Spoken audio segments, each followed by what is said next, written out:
Yellow Birds is a war mystery that follows two soldiers that get deployed in Iraq under the leadership of a much older sergeant, and only one of them makes it back home, and the story is about how unfolding the mystery of his disappearance.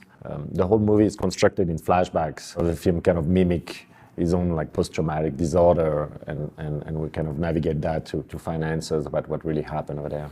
I play a character called Staff Sergeant Sterling, and you sort of see the effects of what it has on someone who appears on the outside to be very well schooled at going to war, but actually these things do cut a lot deeper, even if you can't show it.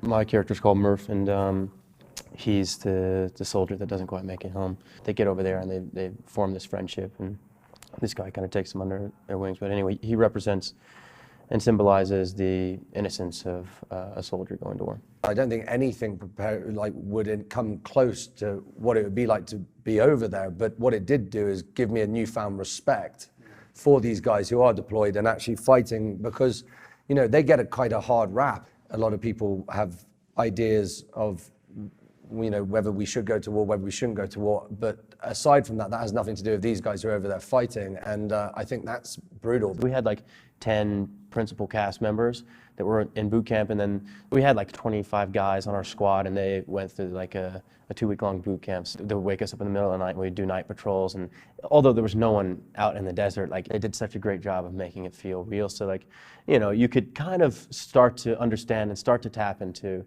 you know, someone's mentality who might be at war and whose life might be at risk. It was amazing because, you know, one started taking on their roles and their characters very quickly. Well, we started calling each other by character name. We weren't allowed to say like, oh, hey Ty, hey all, and like it was none of that. It was Murph, who we are, Murph, Bottle, and it was Staff Sergeants, and they Sarge. You know what I mean? You sort of have to, you know, keep your head and your wits about you and stay strong when others might not be strong.